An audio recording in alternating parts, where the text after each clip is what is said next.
बाल गंगाधर तिलक के हम लोग एक दो क्वेट देखते हैं और उसके बाद फिर हम लोग अपना अगला टॉपिक शुरू करते हैं। बाल गंगाधर तिलक का स्टेटमेंट है, I regard India as my motherland and my goddess. भारत मेरे लिए मेरी मातृभूमि और देवी के समान है। The people in India are my kith and किन। भारत के लोग मेरे सगे संबंधी और रिश्तेदार हैं। And loyal and steadfast work for their political and social emancipation is my highest religion and duty। और इन लोगों के कल्याण करना ही मेरा सबसे बड़ा धर्म है और मेरा सबसे बड़ा कर्तव्य है। ये बाल गंगाधर तिलक का स्टेटमेंट है। Our nation is like a tree। हमारा देश एक विशाल वृक्ष की तरह है। With trunk is Swaraj. जिसकी जो मुख्य शाखा है वो स्वराज है और जिसकी बाकी छोटी शाखाएं वो है बाइकॉट और स्वदेशी, बहिष्कार एवं स्वदेशी। If God is put up with untouchability, यदि ईश्वर ने अछूत या छुआछूत वाली जो व्यवस्था ईश्वर ने बनाई है, I will not call him God, तो मैं उसे ईश्वर नहीं मानता। Great achievements never comes with ease. दुनिया में महान सफलता और महान उपलब्धियां आसानी से नहीं मिलती। अचीवमेंट्स विद ईज, और यदि उपलब्धियां आसानी से मिल जाएं, कैन नेवर बी ग्रेट, तो वे उपलब्धियां महान नहीं होती। India is being black until only the skeletal remains. अंग्रेजों की शोषणकारी नीति के विरोध में उन्होंने यह बयान दिया था कि भारत का इस हद तक शोषण किया जा रहा है, इस हद तक उसका खून बहाया जा रहा है, जब तक वो नर कंकाल ना बन जाए। ठीक है, तो ये कुछ महत्वपूर्ण स्टेटमेंट है। कभी कभी यूपीएससी पूछ लेता है एक स्टेटमेंट कि किसने दिया था, किस ओकेजन पे दिया था, इस प्रकार की बातें। ठीक है, अब हम देखते हैं हिंदू रिफॉर्म मूवमेंट तो हमने कंप्लीट कर लिया। कुछ और एक आध बचा होगा तो शायद आगे जब हम लोग इंडियन नेशनल मूवमेंट पढ़ेंगे तो उसमें शायद कुछ कवर हो जाए, हालांकि ज्यादातर कवर हो चुकी है। अब हम देखते हैं मुस्लिम रिफॉर्म ऑर्गेनाइजेशंस और मुस्लिम सोशियो रिलीजियस मूवमेंट। इस्लाम में सुधार लाने के लिए कुछ इस्लामिक इंटेलेक्चुअल्स ने, लीडर्स ने अपने धर्म में भी सुधार के लिए आंदोलन प्रारंभ किए। उनमें से एक था बहावी आंदोलन, जिसके बारे में हम पहले ही जब हम पढ़ रहे थे सोशियो रिलीजियस रिवोल्ट्स और अपराइजिंग्स, तो वहां पर हमने देख लिया था। दूसरा था फराइजी मूवमेंट या अपराइजिंग, ये भी हमने देख लिया है। एक तीसरा हम लोग यहां से देखना शुरू करेंगे, टीटू मीर या तीतू मीर आंदोलन। तीतू मीर बंगाल में एक मुस्लिम कृषक थे। इनका असली नाम था सैयद मीर निसार अली, शॉर्ट में इनको तीतू मीर कहा जाता था। इन्होंने 1825-26 के आसपास आंदोलन शुरू किया था और 25-26 से लेके ये 1831 में उनकी मौत तक चला है। ठीक है, तो ये 1831 जो लिखा है इसको हम लोग लेंगे 1826 टू 1831। ठीक है, बंगाल में ये चला। ये बंगाली किसान थे और बंगाल में ज्यादातर जो जमींदार थे वो हिंदू थे और वो काफी शोषण करते थे मुस्लिम किसानों का।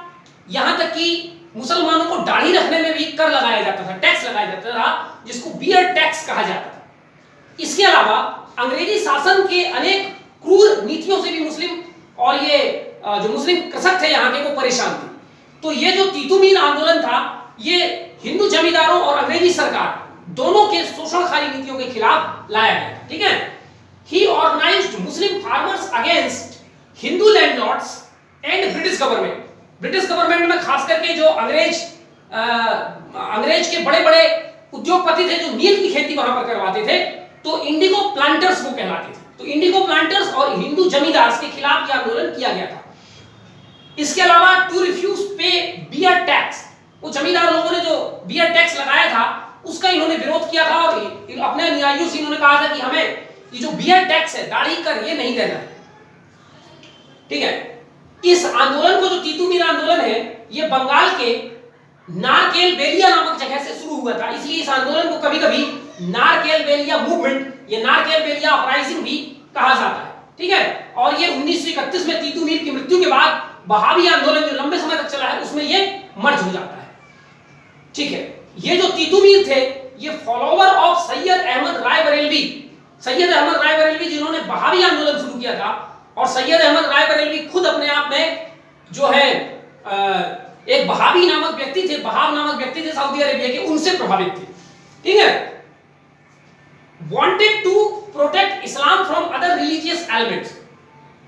तीतू मीर आंदोलन का एक और उद्देश्य इस्लाम को बाकी धर्मों के का जो प्रभाव उस पर पड़ रहा था, क्रिश्चियनिटी का, हिंदुइज्म का, सिखिज्म इत्यादि का, उससे इसको बचा करके रखना था। He is famed for having built a large bamboo fort to resist the British and portrayed as बादशाह।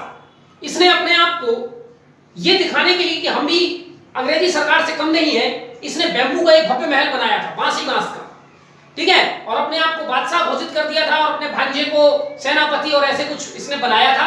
एक रिप्रेजेंटेशन था, ठीक है, कि हमारा अपना भी जो वजूद है वो किसी से कम नहीं है, ठीक है।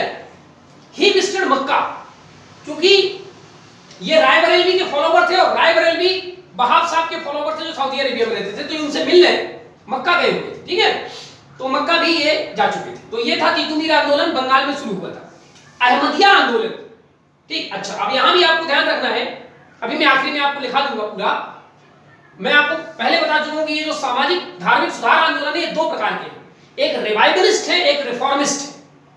तो जो पुरानी पद्धति को वापस लाने की बात करते हैं, कट्टरवाद की बात करते हैं, अपने समाज में अपने धर्म में सुधार की बात नहीं करते, वो सब के सब रिवाइवलिस्ट हैं। और जो अपने धर्म में, अपनी व्यवस्था में, अपने समाज में सुधार की बात करते हैं, आधुनिकता को अपनाने की बात करते हैं, आधुनिक शिक्षा, आधुनिक संस्कृति की बात करते हैं, उनको हम रिफॉर्मिस्ट कहते हैं, ठीक है। तो ऊपर के ये जो 1 2 3 4 ये चारों जो हैं वो रिवाइवलिस्ट हैं, ठीक है। और अहमदिया आंदोलन ये रिफॉर्मिस्ट मूवमेंट है, ठीक। स्टार्टेड इन 1889, अहमदिया आंदोलन 1889 में शुरू हुआ। इसको शुरू करने वाले जो व्यक्ति थे मिर्जा गुलाम सैयद अहमद, एमजी लिखा है मैंने शॉर्ट में, मिर्जा गुलाम सैयद अहमद, ठीक है। या कभी-कभी केवल सैयद अहमद ही आता है, मिर्जा गुलाम शब्द नहीं आता, तो ध्यान रखना है। It was a liberal movement called for universality of all religions and opposed jihad। ये एक बहुत ही उदारवादी इस्लामिक धर्म में सुधार का आंदोलन था, जो बिल्कुल भी कट्टरपंथी नहीं था। ये सभी धर्मों में सद्भावना की बात करता था, ठीक है। इस्लाम को यूनिवर्सल रिलीजन मानता था कि इस्लाम एक ऐसा धर्म है जिसमें दया, करुणा, प्रेम और अच्छी चीजें, यूनिवर्सल वैल्यूज इसमें शामिल है, ठीक है। और इसने जिहाद का विरोध किया था। It started from Qadian village of Punjab. ये पंजाब के गुरदासपुर के पास एक जगह है, क्वादिया जगह, ठीक है, क्वादिया विलेज। इसलिए कभी-कभी अहमदिया आंदोलन को क्वादिया आंदोलन भी कहा जाता है, ये ध्यान रखना है, ठीक है। तो वहां से ये शुरू हुआ था। अब ये जो मिर्जा गुलाम अहमद साहब थे, इन्होंने ये दावा किया कि मैं एक पैगंबर हूं, मैं रिफॉर्मिस्ट हूं, सुधारवादी हूं, और मैं मसीहा हूं, और मुझे ईश्वरी संकेत मिलते हैं कि इस्लाम में ये सारे सुधार किए जाएं, ठीक है। Supported to accept modernisation within the Islam. इसने इस्लाम में जो आधुनिक संस्कृति आ रही थी, पश्चिमीकरण के नए ज्ञान विज्ञान के प्रयोग थे, अंग्रेजी शिक्षा थी, उसका इन्होंने विरोध किया। और जो कट्टरवादिता इस्लाम के अंदर थी, और जो पर्दा प्रथा, बहुविवाह, ठीक है, एक से ज्यादा पत्नी रखना, इस प्रकार के उसका इन्होंने विरोध किया। और इस्लाम में सुधार के लिए इन्होंने इंडिया साइंटिफिक एजुकेशनल सोसाइटी नामक एक संगठन की स्थापना की। तो ये एक बहुत इंपॉर्टेंट रिफॉर्मिस्ट मूवमेंट था अहमदिया आंदोलन। अब अगला आता है देवबंद आंदोलन। ये रिवाइवलिस्ट, जितने कट्टरपंथी आंदोलन है वो रिवाइवलिस्ट है, चाहे हिंदुइज्म में हो, इस्लामिज्म में हो, या कहीं पर भी, ठीक है, ये ध्यान रखना है। परीक्षा में पूछा जाता है कौन रिवाइवलिस्ट था, कौन रिफॉर्मिस्ट था। तो देवबंद मूवमेंट एक रिवाइवलिस्ट था, मूवमेंट था।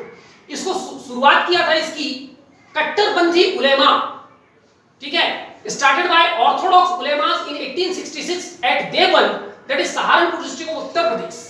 इसको कट्टरपंथी मुस्लिम उलेमाओं द्वारा देवबंद, जो कि उत्तर प्रदेश के सहारनपुर डिस्ट्रिक्ट में है, वहां 1866 में शुरू किया गया था। जिसमें दो महत्वपूर्ण नाम आपको याद रखने हैं, मोहम्मद कासिम नानोतवी और राशिद अहमद गंगोही। ये वही दो नाम हैं जिन्होंने 1857 के विद्रोह में अंग्रेजों का साथ नहीं दिया था, ठीक है। तो भले ही इन्होंने देवबंद आंदोलन शुरू किया था और ज्यादातर उलेमा 1857 के विद्रोह में अंग्रेजी कंपनी का समर्थन करते थे, लेकिन ये दो व्यक्ति ऐसे थे जो भले कट्टरपंथी थे, लेकिन 1857 के विद्रोह में ये कंपनी का साथ नहीं दिए थे। इसका ऑब्जेक्टिव, इसका उद्देश्य क्या था देवबंद आंदोलन का? प्रोपेगेटिंग कुरान एंड हदीस ट्रू वैल्यू, ट्रू लर्निंग, मतलब जो सच्ची बात कुरान और हदीस में लिखी हुई है उसको प्रोपेगेट करना मुस्लिम अनुयायियों के बीच में। Keeping alive the spirit of जिहाद, जिहाद की भावना को मरने नहीं देना, उसको जिंदा रखना। एजुकेशन थ्रू देवबंद स्कूल, मदरसा, इन्होंने कहा कि पश्चिमी शिक्षा वो बेकार है, हम अपनी धार्मिक शिक्षा जो कुरान और हदीस में है वो शिक्षा हम अपने लोगों को देंगे, और उसके लिए उन्होंने देवबंद स्कूल खोला जिसको मदरसा कहा जाता था। ठीक है, आधुनिक शिक्षा नहीं दी जाती थी वहां पर, ज्ञान विज्ञान। आगे लिखा है opposing English and western education and culture, इनको अंग्रेजी से, आधुनिक ज्ञान विज्ञान से, पश्चिमी संस्कृति से, पश्चिमी शिक्षा से घोर नफरत था, उनका ये विरोध करते थे। स्टूडेंट्स नॉट फॉर गवर्नमेंट और वर्ल्डली जॉब्स, ये देवबंद स्कूल से जो बच्चे पढ़ के निकलेंगे, जो स्टूडेंट्स होंगे, वो कभी भी सरकारी नौकरी या सांसारिक रोजगार के काम में नहीं जाएंगे, उनको रोजगार नहीं करना है किसी प्रकार का। वर्ल्डली जॉब कि बैंक में जाना, सैन्य में जाना, किसी प्रकार का कोई नौकरी पेशा नहीं करेंगे, उनका एक ही काम होगा प्रीचिंग इस्लामिक फेथ, लोगों के बीच में जाकर के इस्लाम क्या कहता है, इस्लाम की शिक्षाओं को लोगों के बीच में प्रसारित करना है। कोई नौकरी चाकरी करने के लिए वहां पर पढ़ाई नहीं होती थी।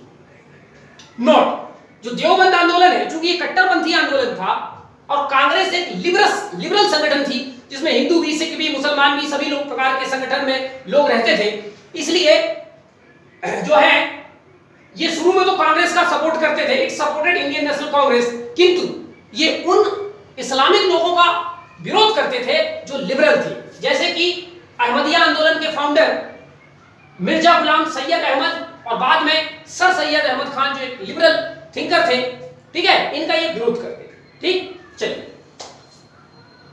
नवात अल उलमा एंड दार उल उलूम, ये दो अन्य इस्लामिक संगठन है। इन संगठनों की स्थापना देवबंद से ही हुई है। देवबंद में एक व्यक्ति काम करते थे 1868 में, जिनका नाम था सिल्वी नुमानी, ये पर्शियन पोएट थे। ठीक है, ये शुरू में देवबंद के मेंबर थे, लेकिन बाद में 2-3 साल में ही, 66 में शुरू हुआ और 2-3 साल में ही पता चला कि ये एक प्रोग्रेसिव सोच के व्यक्ति हैं, सिल्वी नुमानी, और ये अंग्रेजी शिक्षा, इस्लाम में सुधार, कट्टरपंथीता से दूर रहना, इनकी शिक्षाएं ये थी। तो देवबंद के साथ इनकी पटरी नहीं खाई, तो देवबंद से अलग होकर के इन्होंने दो संगठन की स्थापना की, नदवात अल उलमा और दार उल उलूम, और इसका उद्देश्य क्या था?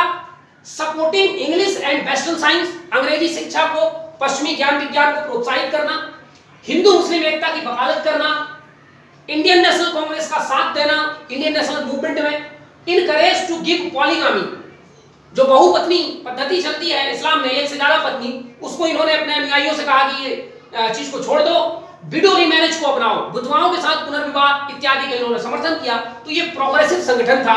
ठीक है, तो आपको ये नाम याद रखना है, सिल्वी नुमानी।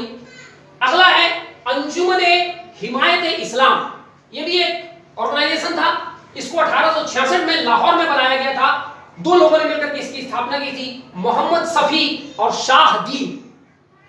ठीक, ये दोनों जो थे सर सैयद अहमद खान के फॉलोवर थे, और सर सैयद अहमद खान एक लिबरल व्यक्ति थे।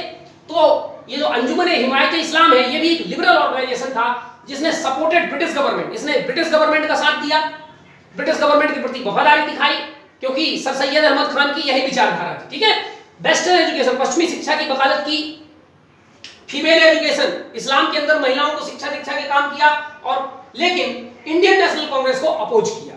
ठीक है, ये बात याद रखिए। ठीक है, अगला है अलीगढ़ मूवमेंट, अलीगढ़ आंदोलन, ये एक रिफॉर्मिस्ट मूवमेंट था, रिवाइवलिस्ट नहीं था।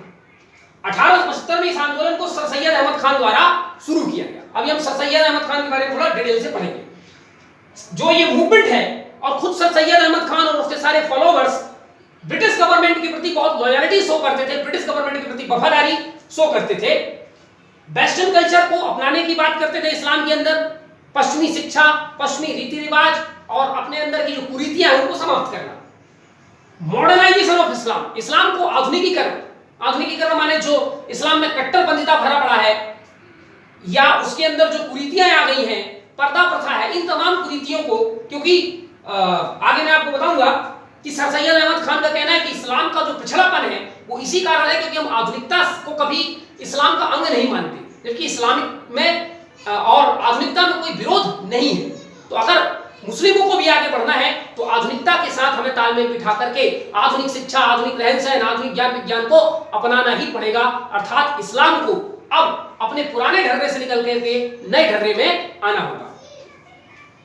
ठीक है, अलीगढ़ मुस्लिम यूनिवर्सिटी को अंग्रेजों का बहुत बड़ा समर्थन था और उन्हीं के समर्थन से अलीगढ़ स्कूल, अलीगढ़ आंदोलन के दौरान अलीगढ़ स्कूल कई जगह खोले गए। खास करके अलीगढ़ इनका प्राइमरी सेंटर था उत्तर प्रदेश में और वहां पर इन्होंने कई अलीगढ़ स्कूल खोले जहां पर मुस्लिम लोगों को शिक्षा दी जाती थी। 1875 में कई अलीगढ़ स्कूल खोले गए। बाद में 2 साल बाद ही इस अलीगढ़ स्कूल को अलीगढ़ कॉलेज का नाम दिया गया और उसका टेक्निकल नाम था मोहम्मडन एंग्लो ओरिएंटल कॉलेज।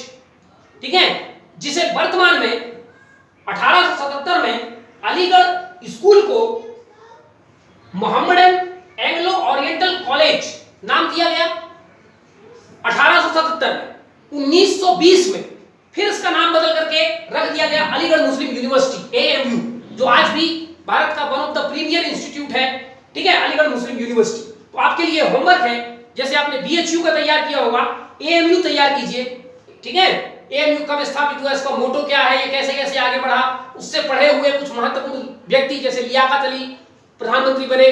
ठीक है, फिर जाकिर हुसैन भारत में, तो ऐसे कई इंपॉर्टेंट व्यक्ति वहां से पढ़ करके निकले हैं। तो ये सब आपको होमवर्क है, आपको करना है। ठीक है, जो अलीगढ़ मुस्लिम है यूनिवर्सिटी है और खुद सर सैयद अहमद खान ने condemned INC Indian national Congress का विरोध किया और उसको कहा कि जो इंडियन नेशनल कांग्रेस है ये हिंदूवादी संगठन है, एंटी ब्रिटिश है, एंटी गवर्नमेंट है, एंटी मुस्लिम है।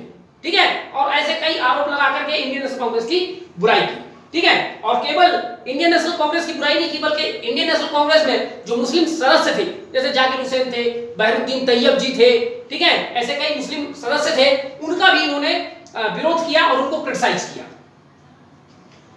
ठीक है, ये शुरू में खुद सर सैयद अहमद खान और अलीगढ़ आंदोलन, ये दोनों, क्योंकि अलीगढ़ आंदोलन वैसा ही करेगा जैसा सर सैयद अहमद खान की आइडियोलॉजी है। तो शुरू में सर सैयद अहमद खान हिंदू मुस्लिम एकता के बहुत बड़े समर्थक थे, भारत की मिली जुली संस्कृति, इंडो इस्लामिक संस्कृति के बहुत बड़े हिमायती थे। ठीक है, लेकिन बाद में अंग्रेजों की चाल कुछ ऐसी थी, वो मैं आगे बताऊंगा अंग्रेजों की चाल क्या थी। 1857 के विद्रोह के बाद, ठीक है, उन्होंने मुस्लिमों को प्रताड़ित करना शुरू किया अंग्रेजों ने, क्योंकि अंग्रेजों का मानना था कि मुस्लिमों का षड्यंत्र था 1857 का विद्रोह, इसलिए उन्होंने मुस्लिमों को प्रताड़ित करना शुरू किया और हिंदुओं को समर्थन देना शुरू किया। इससे बचने के लिए सर सैयद अहमद खान जैसे विद्वान अंग्रेजों के लपेटे में आ गए और फिर बाद में अंग्रेजों की नीति बदल गई और फिर उन्होंने मुसलमानों को सहयोग देना शुरू किया और हिंदुओं का विरोध करना शुरू किया। खुद विरोध नहीं करते थे, हिंदुओं से मुसलमानों का विरोध कराते थे और मुसलमानों से हिंदुओं का विरोध कराते थे। ठीक है, तो इसलिए बाद में जो सर सैयद अहमद खान है वो हिंदू मुस्लिम यूनिटी के अगेंस्ट हो गए और उन्होंने कहा कि भारत में रहते हुए हिंदू और मुसलमान एक साथ नहीं रह सकते। इसलिए उनका एक स्टेटमेंट है, Hindu Muslim unity disadvantages to मुस्लिम, हिंदू मुस्लिम एकता मुसलमानों के लिए हानिकारक है। केवल हानिकारक ही नहीं है बल्कि जो अंग्रेजों से हमको सहायता मिल रही है उससे भी हमको ये जो है वंचित कर देगा। इसलिए हिंदू मुस्लिम एकता की बात मत कीजिए, क्योंकि अंग्रेजों का कहना ही था कि हम मुसलमानों को एक ही शर्त में सहायता देंगे। आप देख रहे हैं मुसलमानों के लिए अलीगढ़ मुस्लिम यूनिवर्सिटी खुलवा रहे हैं, ये सब अंग्रेजों की मदद से हो रहा है, पैसा वगैरह सब अंग्रेज दे रहे हैं। ठीक है, तो ये शर्त यही थी कि आपको भारतीय राष्ट्रीय कांग्रेस और हिंदुओं का विरोध करना है। ठीक, इसलिए फिर बाद में सर सैयद अहमद खान के सुर थोड़े से बदलने लगे थे। ठीक है, brought modern system of education and a new trend in Urdu literature for Muslim, मुसलमानों के लिए इन्होंने आधुनिक शिक्षा की वकालत की, जो ज्ञान विज्ञान है आधुनिक पश्चिमी ज्ञान विज्ञान उसकी वकालत की, और इन्होंने उर्दू में भी काफी सुधार किया और जो क्लासिकल उर्दू है उसको आम लोगों की उर्दू बनाने में भी सर सैयद अहमद खान और अलीगढ़ आंदोलन का बहुत बड़ा रोल है। ठीक है, तो उर्दू में भी इन्होंने बड़ा सुधार किया। मेंबर्स, ये जो अलीगढ़ आंदोलन चला था इसके मेंबर्स कौन कौन से थे? आगा खान, एक बहुत इंपॉर्टेंट व्यक्ति आगा खान, आप देखिए कौन, रफी अहमद किदवई, भारत के पहले कम्युनिकेशन मिनिस्टर थे। ठीक है, आगा खान एक स्पोर्ट्स पर्सन थे, रफी अहमद किदवई भारत के पहले, स्वतंत्र भारत के पहले कम्युनिकेशन मिनिस्टर। ख्वाजा सलीमुल्लाह, ख्वाजा सलीमुल्लाह मुस्लिम लीग के संस्थापक थे, जो 1906 में बनेगी मुस्लिम लीग। राजा जय किशन दास, ठीक है, ये अहमद खान के बड़े सपोर्टर थे और अंग्रेजों के भी बहुत बड़े सपोर्टर थे, तो इन्होंने भी ज्वाइन किया था इसको। जियाउद्दीन अहमद सैयद, ठीक है, सॉरी, जियाउद्दीन अहमद, ठीक है, सैयद, ये जियाउद्दीन अहमद जो थे अलीगढ़ मुस्लिम यूनिवर्सिटी के पहले वाइस चांसलर थे, ठीक। सैयद अहमद खान के बेटे थे।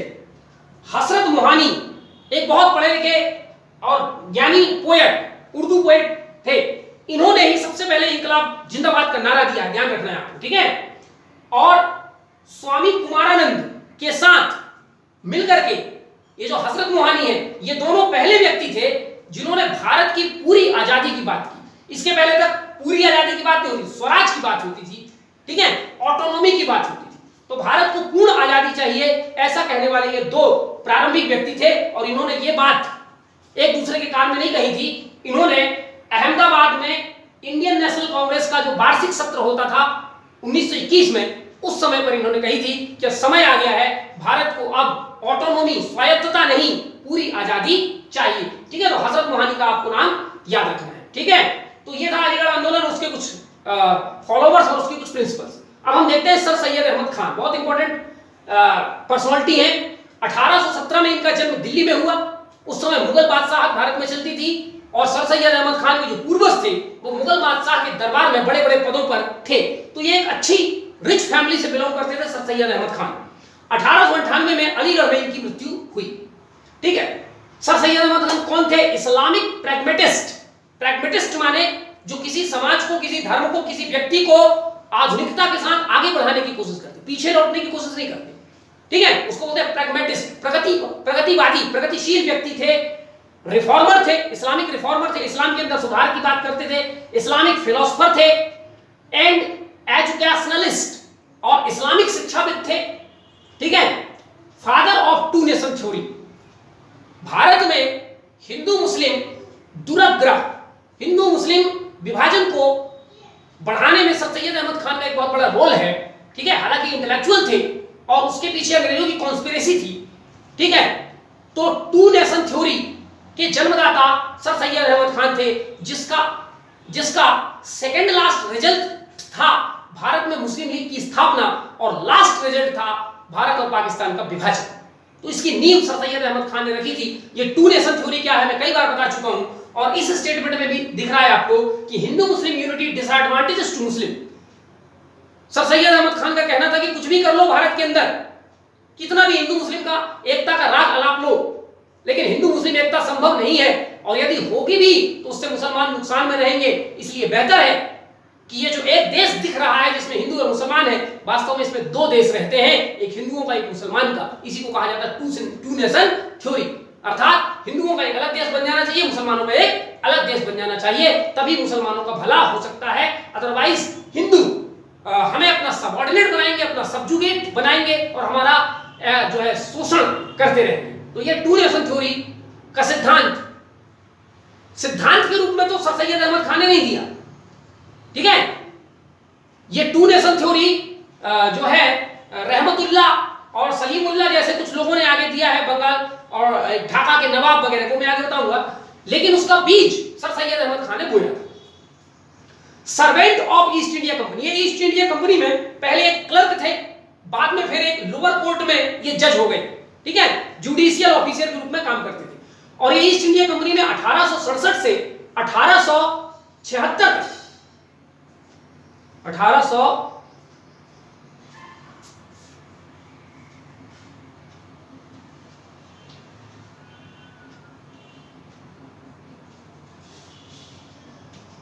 1838 से 1867 तक इन्होंने ईस्ट इंडिया कंपनी में काम किया, ठीक है।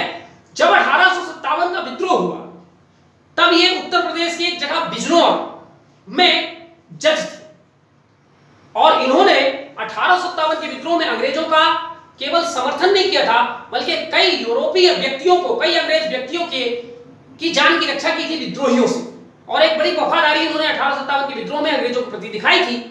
और इसी के बाद फिर अंग्रेजों ने मुसलमानों को इसके षड्यंत्र का दोषी माना, और इसे सर सैयद अहमद खान को बड़ा बुरा लगा कि अंग्रेजों ने मुसलमानों पर सारा दोष मढ़ दिया 1857 के विद्रोह का, इसलिए उन्होंने एक पैम्पलेट छापा जिसका नाम था the causes of Indian mutiny. बाद में वो एक किताब बना 1863 में, और उस किताब में का पर्पज ही यही था कि कुल मिला के ये साबित करना कि 1857 के विद्रोह में मुसलमानों का हाथ नहीं था, ये हिंदुओं का षड्यंत्र था। तो इसके दो कारण थे, 1857 के विद्रोह के दो कारण थे। पहला, असंतुष्ट हिंदू, और दूसरा, अंग्रेजों की दमनकारी नीति। ठीक, उन्होंने इस किताब में यह भी उपाय बताया था कि आगे ऐसे विद्रोह ना हो, इसके लिए जरूरी है कि मुसलमानों को जो उच्च विभाग है उसमें भर्ती किया जाए। ठीक है, तो कुल मिलाकर के ये किताब की फिर अंग्रेजों ने बड़ी सराहना की थी, और इसी के बाद से फिर अंग्रेजों ने मुसलमानों का पक्ष लेना शुरू किया था। और फिर ये एंग्लो जो है मोहम्मडन एंग्लो ओरिएंटल कॉलेज वगैरह की स्थापना हुई। ठीक है, फिर और भी कई ऑर्गेनाइजेशन की स्थापना जो है अंग्रेज लोग फंडिंग करके सर सैयद अहमद खान और जो और भी मुस्लिम लीडर्स थे उनके माध्यम से ये करवाएंगे। ठीक है, इन्होंने गुलशन स्कूल मुरादाबाद में, विक्टोरिया स्कूल गाजीपुर में, ये दोनों 1863 में इन्होंने ओपन किया था। साइंटिफिक सोसाइटी फॉर मुस्लिम 1864 में, और फिर अलीगढ़ मुस्लिम यूनिवर्सिटी 1875 में इन सब की स्थापना जो है सर सैयद अहमद खान के द्वारा की गई थी। Promotion of Urdu. ठीक है, 1867 में भारत में हिंदी उर्दू कंट्रोवर्सी शुरू हो गया था, हिंदी उर्दू डिबेट। हिंदू लोग कह रहे थे कि भारत की राष्ट्रभाषा हिंदी होनी चाहिए, और मुस्लिम कह रहे थे कि भारत की राष्ट्रभाषा उर्दू होनी चाहिए। इसमें एक बड़ा डिबेट खड़ा हो गया, जिसमें जो हिंदूवादी लोग थे वो हिंदी भाषा को बड़ा महान मानते थे और उर्दू को थोड़ा सा इंफीरियर मानते थे। वहीं सर सैयद अहमद खान उर्दू को तहजीब की भाषा और हिंदी को बलगर भाषा ऐसा बोलते थे। ठीक है, तो यहीं से हिंदी उर्दू कंट्रोवर्सी जो है वो शुरू हुआ था, और सर सैयद अहमद खान ने उर्दू में ही अपना ज्यादातर लेखन किया है, और उर्दू को खूब ज्यादा इन्होंने प्रमोट किया है। ठीक है, criticised Indian national Congress. Obviously Indian national Congress का इन्होंने विरोध किया, और केवल विरोध नहीं किया बल्कि जब विरोध किया तो मुसलमानों ने कहा कि अगर अब हम कौन से पॉलिटिकल ऑर्गेनाइजेशन में जाएं, तो उन्होंने उनके लिए दूसरा पॉलिटिकल ऑर्गेनाइजेशन भी एस्टैब्लिश किया, जिसका नाम रखा था यूनाइटेड पैट्रियोटिक ऑर्गेनाइजेशन 1888 में। यानी कांग्रेस के बनने के 3 साल के भीतर ही अंग्रेजों ने फंडिंग किया कि मुसलमानों को कांग्रेस से दूर रखो, और इसके लिए सर सैयद अहमद खान को मीडिएटर बनाया गया, और फिर एक संगठन स्थापित किया गया, और मुसलमानों से कहा गया कि अगर आपको पॉलिटिकल ऑर्गेनाइजेशन चाहिए तो आप यूनाइटेड पैट्रियोटिक एसोसिएशन के मेंबर बनिए, कांग्रेस के नहीं। ठीक है, मिर्जा गालिब, इन्होंने मतलब ये जो सर सैयद अहमद खान थे मिर्जा गालिब से भी मिले थे, रविंद्रनाथ टैगोर से भी मिले थे, स्वामी विवेकानंद से भी मिले थे। ठीक है, तमाम ये बड़े महान पर्सनालिटी थे, इन्होंने खूब पढ़ाई लिखाई किया, बड़े ज्ञानी व्यक्ति थे। ठीक है, लेकिन कभी कभी ज्ञानी व्यक्ति भी उस परिस्थिति के हिसाब से उसको जो बेस्ट लगता है वो करते हैं। ठीक है, तो मिर्जा गालिब से ये मिले थे, उसके 2 रीजन थे। पहला रीजन था ये आईने अकबरी पर कमेंट्री लिख रहे थे। कौन? सर सैयद अहमद खान। और आईने अकबरी अबुल फजल की किताब है, वो पहले देख चुके हैं। और दूसरा, उस समय हिंदी उर्दू कंट्रोवर्सी चल रहा था, तो ये 2 समस्या लेकर के मिर्जा गालिब से मिले थे। मिर्जा गालिब ने आईने अकबरी के लिए तो इनको मना कर दिया, बोले ये तुम्हारे बस की बात नहीं, इसको मत करो, ये तुम्हारे समय और टैलेंट की बर्बादी है, तुम कुछ और करो। ठीक है, और हिंदी उर्दू कंट्रोवर्सी में भी उन्होंने समझाया था, ठीक है, कि हिंदी और उर्दू केवल जुबानें हैं, और जुबान का धर्म से कोई ताल्लुकात नहीं है। ठीक है, जिसको जो जुबान लगे वो उसको बोले, कम से कम जुबान को हिंदू और मुसलमान में नहीं बांटा जाना चाहिए। तो काफी इंस्पायर भी हुए थे ये मिर्जा गालिब से। ठीक है, अब देखते हैं कुछ महत्वपूर्ण लेखन वर्क्स। पहला इनका जो सबसे पहला, ये क्रोनोलॉजी में मैंने लिखी है, ठीक है, आपको ध्यान रखना है। इनकी जो असर उस सनादीद, जिसका हिंदी में मतलब होता है ग्रेट मॉन्यूमेंट्स, इसमें इन्होंने दिल्ली में मुगल काल में बनाए गए अनेक स्थापत्यों के बारे में जानकारी दी है। दूसरा, इन्होंने लिखा कमेंट्री ऑन बाइबल, और ये बाइबल पर कमेंट्री लिखने वाले पहले मुस्लिम व्यक्ति थे, और इसमें उन्होंने इस्लाम और क्रिश्चियनिटी के बीच में काफी समानता दिखाने की कोशिश की है, और इस्लाम को क्रिश्चियनिटी का जुड़वा भाई बताया है। लॉयल मोहम्मडन्स ऑफ इंडिया, ये उनकी किताब है, लॉयल मोहम्मडन्स ऑफ इंडिया। फिर कॉजेज ऑफ इंडियन म्यूटिनी, पहले ये पैम्पलेट थे, बाद में ये 1863 में किताब के रूप में आया। तहजीब उल अखलाक, ये उनकी पत्रिका थी, ठीक है, जो हर 10 दिन 15 दिन में ऐसे कुछ रिपीट होती थी। ठीक है, किताब नहीं थी। तो ये 5 महत्वपूर्ण उनकी लिटरेरी वर्क हैं, और भी बहुत सारे लिटरेरी वर्क हैं, लेकिन वो हमें नहीं जानना, ठीक है। इंस्टीट्यूशंस फाउंडेड, कौन कौन सी संस्थाएं इन्होंने एस्टैब्लिश की, तो ऊपर मैंने आपको लिखा दिया गुलशन स्कूल और विक्टोरिया स्कूल, ये बहुत ज्यादा महत्वपूर्ण नहीं है, लेकिन मोहम्मडन एंग्लो ओरिएंटल कॉलेज की स्थापना इन्हीं के द्वारा 1875 में काम शुरू हुआ, और वहां पर पढ़ाई विधिवत 1877 में शुरू हो गई, ठीक है, ये ध्यान रखना है, ठीक है। और फिर इस कॉलेज को स्थापना करने के बाद इन्होंने और भी कई मुस्लिमों को अन्य कॉलेजों की स्थापना करने की प्रेरणा दी, जिसके कारण उस्मानिया यूनिवर्सिटी हैदराबाद में स्थापित किया गया, और फिर जामिया मिलिया यूनिवर्सिटी, ये सब स्थापित किए गए, ठीक है। तो इसके पीछे भी प्रेरणा कहीं ना कहीं सर सैयद अहमद खान की ही थी, ठीक है। दूसरा है मोहम्मडन एजुकेशनल कॉन्फ्रेंस, 1886 में इन्होंने ये एक कॉन्फ्रेंस की स्थापना की, जो जगह जगह भारत में जाकर के मुसलमानों के बीच में शिक्षा को बढ़ावा देने के लिए कॉन्फ्रेंस किया जाता था, ठीक है। यूनाइटेड पैट्रियोटिक एसोसिएशन, ये कांग्रेस का विरोध करने के लिए, और कांग्रेस लोग मुसलमान लोग कांग्रेस में भर्ती ना हो, उनको अगर एक पॉलिटिकल ऑर्गेनाइजेशन चाहिए, उसके लिए उन्होंने यूनाइटेड पैट्रियोटिक एसोसिएशन बनाया था, और इसमें बनारस के राजा शिव प्रसाद ने भी उनका साथ दिया था, ठीक है, 1888 में। ब्रिटिश इंडियन एसोसिएशन, एक और संगठन इन्होंने बनाया था 1866 में, तो थोड़ी क्रोनोलॉजी गड़बड़ा गई है, 1866 वाला आप पहले लिख लीजिएगा। और 1866 में जब ब्रिटिश इंडियन एसोसिएशन बनाया गया था, तो इसमें जो उनका साथ दिया था सर सैयद अहमद खान का, वो थे राजा जय किशन दास, ठीक है। अवार्ड्स, कई बड़े महत्वपूर्ण पुरस्कार इनको मिले हैं, लेकिन 2 महत्वपूर्ण पुरस्कार जो इनको अंग्रेजी सरकार ने दिया है, एक है नाइटहुड का पुरस्कार 1888, और जिस व्यक्ति को नाइटहुड का पुरस्कार मिल जाता है वो अपने नाम के साथ सर लगाने लगते हैं, इसलिए हम लोगों ने उनका नाम लिखा है तो सर लिखा है, सर सैयद अहमद खान, ठीक है। अब सैयद की स्पेलिंग अलग अलग जगह पे अलग अलग है, कहीं कहीं SYED है, कहीं कहीं SAI है, तो देख लेना, कोई दिक्कत नहीं है। तो एक पुरस्कार इनको मिला 1888 में, और दूसरा मिला स्टार ऑफ इंडिया अवार्ड 1869 में, जब ये लंदन गए हुए थे अपने बेटे के साथ, तो वहां पर ब्रिटेन की महारानी ने उनको ये पुरस्कार दिया था, ठीक है। इसको कभी कभी पूरा order of the star of India award भी बोला जाता है, या simple star of India award, ठीक है। चलिए कुछ और जानकारी हम देखते हैं। 1878 में ये वायसराय की लेजिस्लेटिव काउंसिल के लिए नॉमिनेट हुए थे। 1883 में Mohammedan civil service fund association बनाया था, जिसमें मुसलमानों को पढ़ा करके और इंडियन सिविल सर्विस के लिए प्रमोट करना इनका उद्देश्य था। इंडिया, इनका एक स्टेटमेंट हम देखते हैं, India is a beautiful bride, Hindus and Muslims are her two eyes. Hindustan एक खूबसूरत दुल्हन के समान है, जिसमें हिंदू और मुसलमान इसकी 2 आंखें हैं। If one of them is lost, यदि उनमें से एक भी आंख को कोई नुकसान होता है, क्षति होती है, द ब्राइड विल बिकम अगली, तो जो दुल्हन है, हिंदुस्तान नामक दुल्हन, वो बदसूरत हो जाएगी। इस स्टेटमेंट से ये पता चलता है कि हिंदू मुस्लिम एकता के हिमायती थे, लेकिन ये उनका प्रारंभिक दौर था, ठीक है।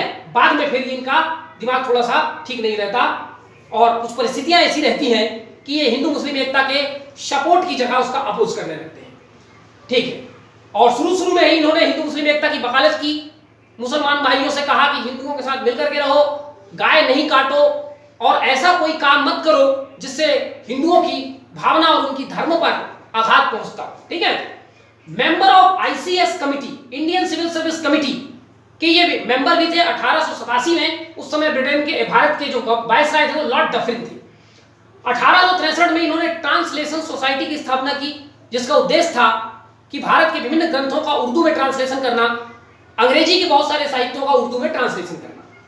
एक और स्टेटमेंट हम देखते हैं, Hindus and Muslims are 2 communities of India stand in a same relation in which the mind and heart stand in a body. Hindu और मुसलमान भारत की 2 अलग अलग संप्रदाय हैं, और इनका संबंध वैसा ही है जैसा शरीर के भीतर दिमाग और हृदय का रहता है, ठीक है। अब इसमें दिमाग कौन है, हृदय कौन है, ये थोड़ा डाउटफुल है, लेकिन दिमाग ऊपर रहता है, हृदय नीचे रहता है।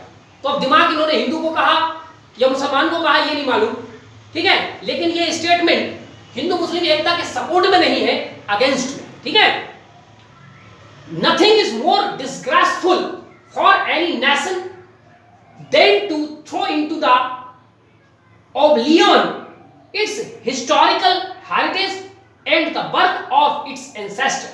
किसी भी देश के लिए इससे ज्यादा शर्मिंदा और घृणा की बात कोई नहीं हो सकती कि वो देश अपने पूर्व के इतिहास को, पास्ट के इतिहास को भूल जाए और अपने पूर्वजों द्वारा किए गए महान कार्य की तिलांजलि दे दे, उनको छोड़ दे। तो ये कुछ स्टेटमेंट है सर सैयद अहमद खान के बारे में। ठीक है, तो कुल मिलाकर के सर सैयद अहमद खान एक बहुत ही पढ़े लिखे विद्वान, अनेक किताबों को हिंदी में, उर्दू में और अंग्रेजी में, फारसी में अनेक भाषाओं के ज्ञानी व्यक्ति थे और बड़े ही सम्मानीय व्यक्ति थे। आज भी भारत में इनका काफी जो प्रैग्मेटिक मुसलमान हैं, पढ़े लिखे मुसलमान हैं, उनके बीच इनका काफी मान सम्मान है। लेकिन इससे ज्यादा इनका मान सम्मान पाकिस्तान में बहुत ज्यादा है, क्योंकि इन्होंने टू नेशन थ्योरी दिया था और पाकिस्तान के विभाजन की नींव रखी थी। लेकिन पाकिस्तान में सर सैयद अहमद खान को लिबरल रूप में नहीं दिखाया जाता, उनको एक ऑर्थोडॉक्स के रूप में, उनको एक कट्टरपंथी के रूप में वहां पर दिखाया जाता है। ठीक है, तो ये आपको ध्यान रखना है कि इसलिए चूंकि ये इतने लिबरल थे और मुसलमान के बीच में जो विभिन्न प्रकार की कुरीतियां और गलत चीजें उनमें सुधार की बात करते थे, आधुनिक शिक्षा, आधुनिक ज्ञान विज्ञान की बात करते थे।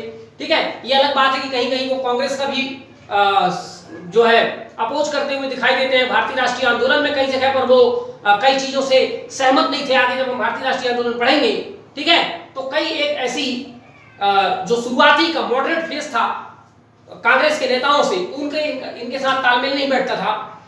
इवन जो कट्टरपंथी मुसलमान थे उनसे भी इनका तालमेल नहीं बैठता था और कई फतवे इनके खिलाफ जारी किए गए। जैसे देवबंद मूवमेंट में आपको मैं बता दिया कि अगेंस्ट थे सर सैयद अहमद खान के, कई लोगों ने इनको काफिर तक कह दिया था। ठीक है, तो ये तमाम चीजें हैं। नेक्स्ट वीडियो में हम लोग कुछ और देखेंगे। धन्यवाद।